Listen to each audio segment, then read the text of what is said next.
Aqui ao meu lado, o escritor e economista americano Steven Levitt, cuja palestra na Expo Management 2010 tem como tema o Super Freakonomics and Business.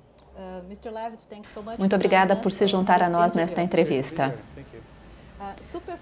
Super Freakonomics é o seu segundo livro. O que podemos esperar? Qual é a diferença em relação ao primeiro? Os dois têm a mesma ideia, que é, apesar de eu ser economista, eu não estudo assuntos econômicos, mas a vida diária.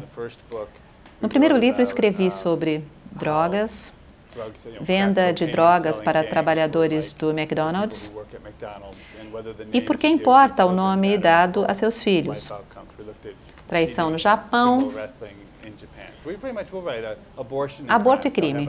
Eu tenho uma teoria controversa, que quando o aborto foi legalizado 20 anos atrás, e porque as crianças indesejadas nunca nasceram, o crime está bem menor. O segundo livro vai na mesma linha. Maneiras pouco usuais de ver o mundo. Questões como: é mais seguro dirigir ou andar bêbado?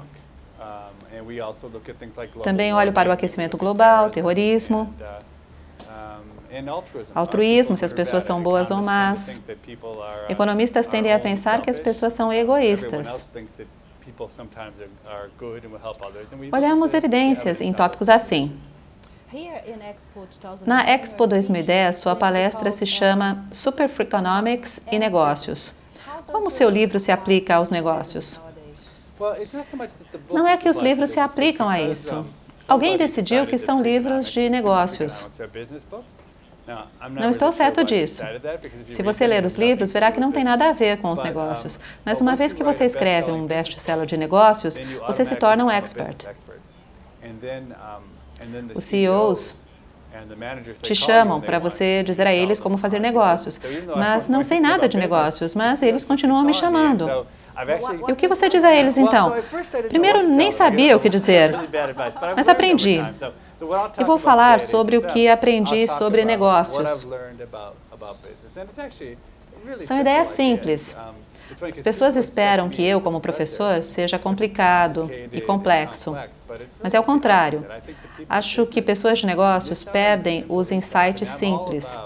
Gosto de ideias simples. Como aprendemos sobre o mundo com caminhos diretos. Coisas totalmente óbvias não são vistas, até que alguém vê. E então todo mundo diz, ah, claro, está certo. Sobre a crise financeira, agora todo mundo diz, claro que iria acontecer. Mas ninguém viu. Minha ideia é aplicar ideias econômicas simples aos negócios, de maneira a melhorar e não fazer a mesma coisa sempre. Sobre sua opinião controversa sobre aborto, que você descreve no primeiro livro, 5 anos se passaram. Você ainda tem a mesma opinião? Sim, nada mudou. Quando eu escrevi sobre aborto e crime, a ideia é que crianças não desejadas são um risco para o crime. Há montes de evidências que mostram que se sua mãe não te ama, você terá uma vida difícil. E isso inclui crime, suicídio, não terminar a escola, etc. Quando o aborto foi legalizado nos Estados Unidos, o número de crianças não desejadas caiu. Crianças não desejadas cometem crimes. Aborto legalizado reduz as crianças não desejadas. E assim, o aborto legalizado reduz o crime. São os dados que mostram que a incrível diminuição do crime nos Estados Unidos, 50% a menos nos anos 90, parece que pelo menos 1/3 disso ou mais é devido à legalização do aborto. Nós escrevemos esse texto acadêmico e pensaram que éramos loucos, odiaram. Católicos odiaram, até feministas odiaram. Acharam que estávamos errados. 20 acadêmicos nos atacaram. Mas no fim é verdade. acharam a relação entre aborto legalizado e redução do uso de drogas, ou aborto legalizado e finalizar a escola.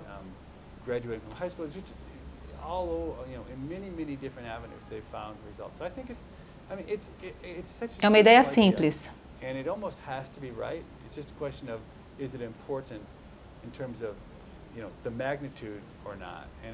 E é importante em termos de magnitude. Seu primeiro livro foi um best-seller no Brasil. É o único país no mundo onde o livro foi o número 1 da lista de não ficção. Nem nos Estados Unidos. Lá fomos número 2, mas só no Brasil, número 1. E acho que o motivo, um dos motivos é que deve ter tido uma ótima tradução. Em vários países, a tradução foi horrível. Pessoas que leram a versão em chinês me disseram que não tinha nada a ver com o livro. O Brasil deve ter tido uma boa tradução. Eu também acredito que no Brasil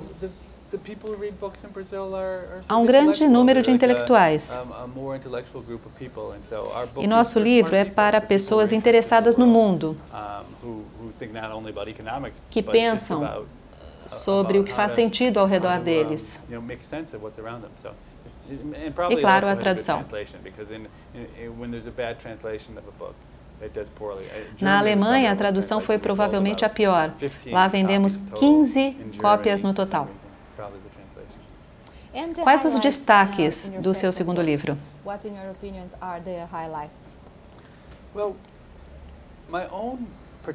Particularmente, meu favorito é sobre aquecimento global. Tivemos um enorme problema, irritamos os ambientalistas. Nós dizemos que o problema não é moral. Não é uma questão de produzir menos carbono.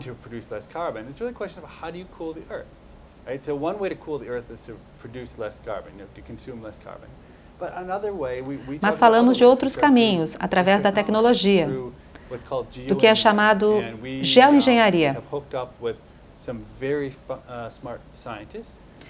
3 cientistas têm técnicas diferentes.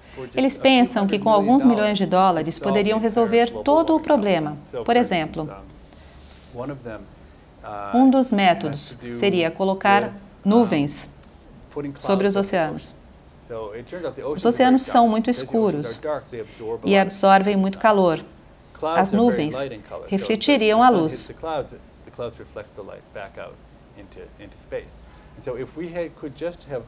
3% dos oceanos cobertos por nuvens seria suficiente.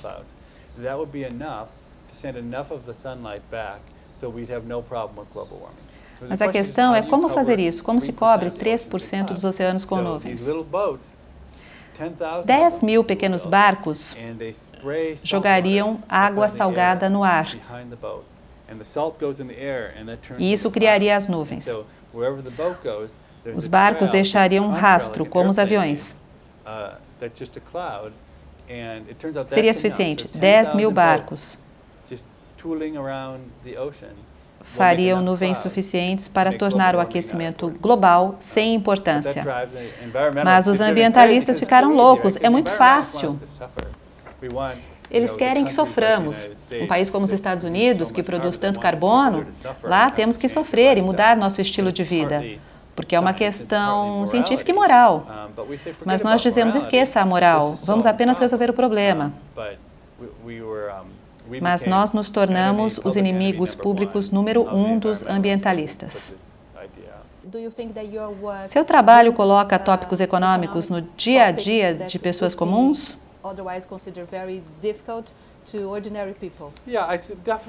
É sobre popularizar a economia. Deixar as pessoas saberem que economia é senso comum, que se aplica a tudo. Economistas não agem assim. Mas não há razão para não fazermos isso mais frequentemente. É uma nova visão sobre economia? Sim, a diferença entre nós e outros economistas é que tentamos nos divertir.